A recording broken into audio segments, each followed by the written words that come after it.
Hey guys, it's Nemo and welcome to World of Warships. Today we have a double header for you. We have two videos for the price of one. So, what do we got? Well, the first one is Ranked. As you know, Ranked is out and it is the most stressful game mode in the entire game of World of Warships. The second match will be another Clan Wars video. It was heavily requested by the boys who played in it last night. So, it wasn't originally meant to be up, but it is.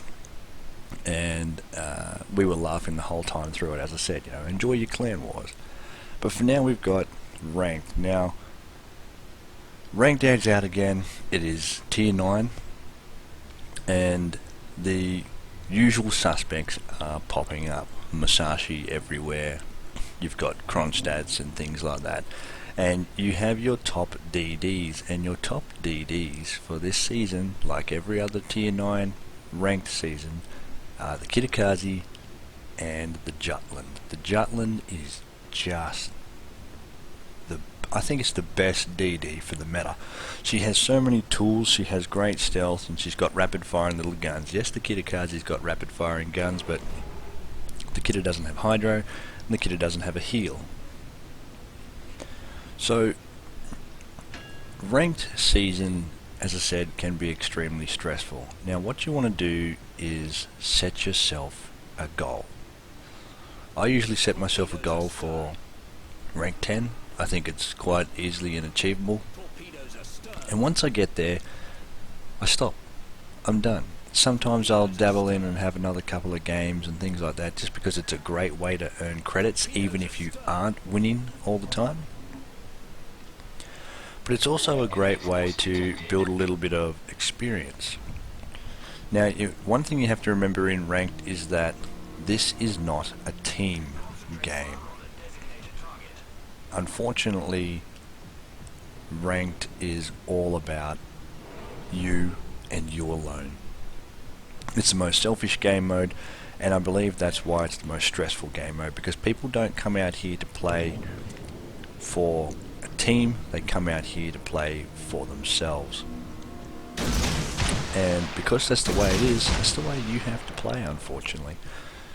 So you need to be out there just farming, is a colloquial term, to make all the damage you can, all the points you can get, because it's all about saving a star. There is no other point to Ranked than saving your star, and that's why it's an annoying game mode. It's just, it's selfish, and that's why people get so salty with it. So set yourself a goal, set yourself an achievable goal. It might be one of the save points, rank 12 or rank 15 or something like that, and be happy with that. Be happy with that. So I'm pretty happy with rank 10. Rank sprint for me is totally different. I know I can rank out. I've ranked out 5 of the 6 times, and the only time I didn't rank out is because I didn't play Sprint 2 very much. I played it all the way. I played it to rank 5, got there, and then I stopped because there were other things that I wanted to do.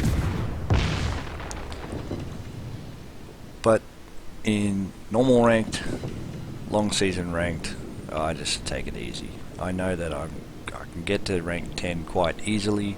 If I go on beyond there, well, good on me.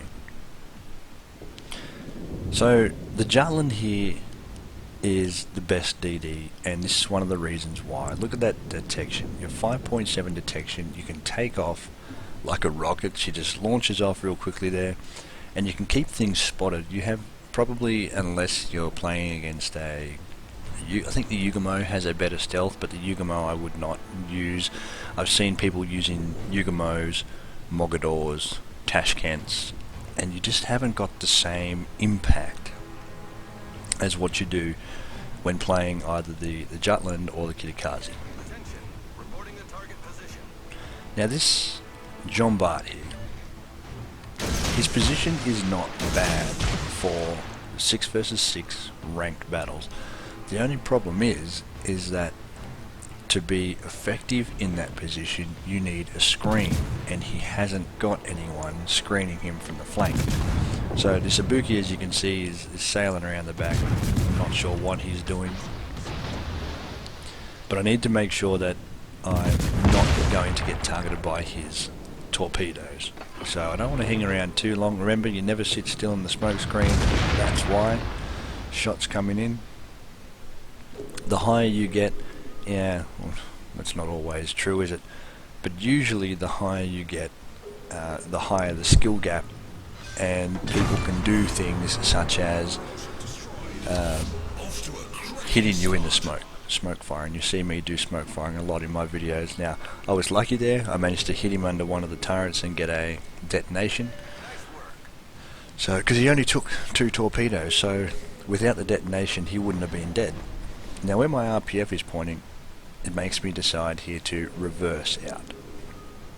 So I want to reverse. I want to give myself the best opportunity to escape from the Ibuki. And as you can see, the RPF is still moving.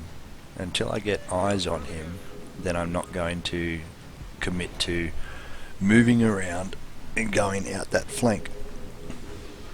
So the RPF has switched again. The RPF in ranked is just so handy. In any competitive mode, it's just so handy. So it's actually pointing at the Fletcher right now.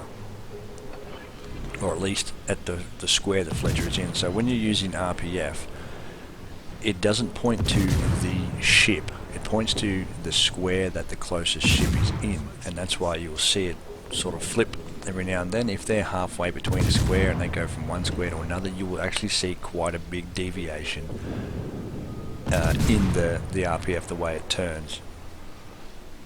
So I'm going to go around now. I want to get rid of this Fletcher, so I'm going to flank around. I'm going to drop some torps on him so that he can't come forward.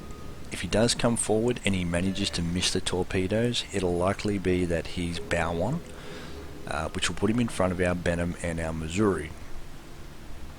Unfortunately, when we do get around the corner, the Fletcher has gone out the other way. So he's not sitting there just waiting. And what happens next happens all too often. I understand that the Benham was doing the same thing. He was going to go and get the Fletcher, but you're rushing a defended position and you're rushing it very close. Now, that's not recommended. That's why a lot of people you see will come around and they will get as big an angle as they can. So Fletcher dumps off the first lot of torps, and then the second lot of torps gets the Benham.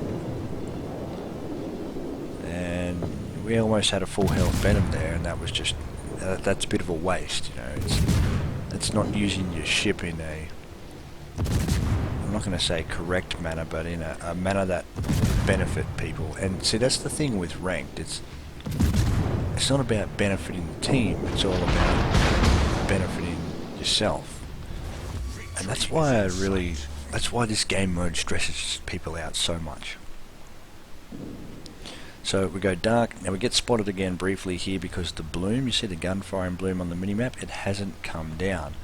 And so because it hasn't come down, we still get spotted, but it goes away and we're all safe again. Now our team we could actually lose this from here. Their cruisers are relatively healthy compared to the 3 ships out on that other flank, and as you see, the Neptune goes down quite easy. The Musashi's about to go down. If he doesn't go down, I don't know what the enemy team is doing.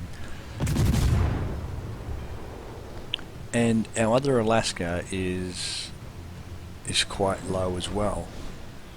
So it's really up to myself and the Missouri to do as much damage as we can. So I'm going into the smoke here. I'm going to try and get a spot. You always, as a destroyer, you always want to give your capital ships eyes. You don't want to dump a smoke unless someone else is spotting. So I fire here, I'm not going to worry about smoking up. The Missouri gets a nice shot in the Ibuki. There wasn't much of the Ibuki left, but he's still a good shot. So you know, with the torpedoes, you don't really torp on the predictive line. You always want to predict where they're going. So the reason I fired that second torps a lot further off the predicted line here is the fact that the Alaska is going to have to go bow in to the Missouri, otherwise he's going to give too much broadside and it's an easy kill for the Missouri. So my hope is that he will have to come across this line where the torpedoes are, and that's what the predictive, if you can learn to predict where to shoot, you will, as you see, get the torps on where you want people to kill. So what you want to do is try and torp where you want them to go, if that makes any sense. So not a bad game, 94,800, nearly 95. Just the strengths of the Jutland make her so much better for ranked battles. So this was actually the game that got me into rank 10. Anyway, now we're going to go to our second game, and as you can see, this lineup is it's just another, as King would say, a meme lineup. Now this team Gorel, they're from Russia. We play them quite a bit. We've versed them quite a number of times in recent clan battle seasons. They beat us a couple of times, but we've sort of figured out how they've played, and we've beat them. We haven't lost them for a while, which is really good for us. It's a good, they're usually a Storm League clan, and you want to always beat the clans above you. So we should be Storm pretty soon. If everything goes our way, we've rushed up quite quickly for a smaller clan. If you know what I'm saying, we're not like that really big competitive. We're not Vor or Pants or something like that. Now this game was just us mucking around. I think it was getting close to 1 o'clock in the morning, which means it was about almost 3 o'clock in the morning in New Zealand, which is where Howie and King live. So I don't know how King managed to get the square chat up, but for those of you guys who don't really know much about the Asian server, the Asian server is known as the square chat server, and because the Koreans, when they write in the chat, that's what pops up. It's all those little boxes, and somehow King managed to copy and paste a whole heap of little squares, and we were just laughing so hard. So the boys asked me to put this up because it was just so funny. The lineup was ridiculous. The way we were talking, you can't hear the talk because it wasn't. I didn't live record it. It was just, it came off the World of Warships replays. But I was going on last week about all the lineups that you wouldn't run, and things like that. But this game, a lot of people get really stressed out about playing competitive play, but you can enjoy it and you can have fun with it. And this is we come down here to help out the Bravo guys. We didn't have a whole team of Bravo fellas. We were waiting for one of our Alpha blokes to turn up, and so we just come down here. We're going to actually teach the Bravo guys how to position and play and work in a strategic, tactical way in order to affect battle. And then this is what happened. We just started going crazy, and a late night where the Alpha team had progressed quite well, and we were just, it was tired. Well, it was late. And so you start doing crazy things when you get tired. But the thing is that we've seen a couple of these crazy lineups during this clan battle season, and some of them have worked and been extremely effective, and others haven't. And I think with clan battles being constantly at tier 10, people know the tier 10 meta quite well, but because this is the first clan battles, and if you take away the brawl, the clan brawl, and the cross-server trial, which was tier 6, if you take away those little things, the 1 week or the one day clan tournaments, no one really knows what the meta is outside of tier 10. And I believe that's why we're seeing all these lineups that you just wouldn't really recommend. But anyway, the Kiev she was just fun for this. We built her with AFT and IFHE. If you put IFHE on the Kiev, she can penetrate 28mm of armor. So you can absolutely melt the likes of the Baltimores, which have the 27mm bow. And we've seen Kievs absolutely melt cruisers in this meta, and it's insane. You know, the DD all of a sudden became weak because of the CV, and then all of a sudden the DD is really strong again. In fact, I'm going to actually I'll do a Kiev commentary using my Clan Battles build. So as you can see, she hasn't got any concealment build. It's all about that running that guns and the Daka. If you've already gone up the Russian line with the Kiev, the Tashkent, and the Khabarovsk, then you'll know that it's all about the Daka. You just want to keep firing, keep moving. So you have your superintendent, so you can pump out those heals and those speed boosts as much as you can. You're not really too worried about concealment. I do put concealment on the module because you need a little bit of stealth at least, but not with the captain skill. The captain skill I wouldn't. You can. If you put the captain skill on, you'll get it down to 7-1, I believe. And that's obviously better than 7.9. But what you want to do is you're probably going to want to run BFT, before you put any of that on. Probably jack of all trades, so that you can get those speed boosts and those heals back up as quick as you can. Putting the speed boost on and playing the ship like an Henri makes her absolutely deadly little ship. And that's the other thing to remember. Remember that the Kiev is not a destroyer. It's in the destroyer class, but it's the same as putting the Scharnhorst in the battleship class. The Scharnhorst isn't a battleship. It's just the same as the Kiev is not a destroyer. The Kiev, just like the French cruiser line, French destroyer line, is all about really, really fast movements, staying at range, firing at range. I've been testing out the Kleber at the moment, which is the tier 10 French destroyer, and you pretty much just run BFT and AFT and you stay at max range. With ridiculously, the Kleber with her AFT can fire at, I think, 16.3 kilometers. She fires further than Moine at tier 10, and that's what you do. You just hang at range. I've melted Yamatos and things like that, just playing this sort of play where you stay at range.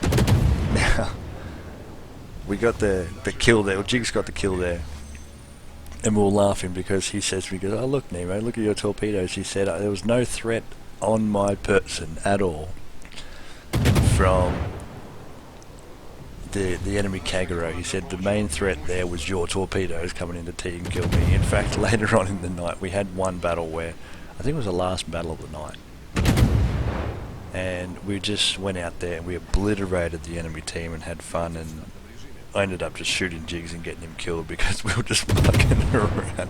The other team were really good sports though. They thought it was great that we were having our own secondary battle when the game was essentially won. So this is when you play the Kiev. Now, whether it's clan battles or random battles, the range here and the speed you're heading at, as you can see, I'm up over 40 knots. I'm still at 39, 38 knots here in a turn. And if I had the speed boost on, I'd probably turn even harder and maintain it. The other thing that these little things do, it depends on the build as well. I run the acceleration module. I run it on all my destroyers, and I run it on some of my cruisers too, especially my French cruisers, because you can, if you play that duking style where you angle out, angle away, and then back and forth, back and forth, back and forth, and put people's shots off like that, it can really become frustrating. But others run steering gears. I think Goat, for example, he's, as I've said before, he's a fantastic player. Put him in a Moskva and he absolutely wrecks everything. But his Kiev, I think, is running steering gears. I can't remember. But anyway, one of the boys is running steering gears. They find that the steering gears is a bit better. The rudder shift might be a full second. You have a 4.8 rudder shift on the Kiev, but and then you can get it down to 3.8 seconds. I don't think the 3.8 seconds, it doesn't feel like that much different, you know. So that's why I just wouldn't bother with it. I'd rather the acceleration module. Now, for you guys playing ranked, I don't know if you've seen these ranked teammate bingo cards. They came out in the last ranked season. They're hilarious. So I'm going to leave these up here for you guys. I know it's a family-friendly channel, and there is one word of swearing on each of the cards. So if you have kids, just be aware of that. But otherwise, enjoy them. Anyway, guys, thanks for joining me, and stay safe out there.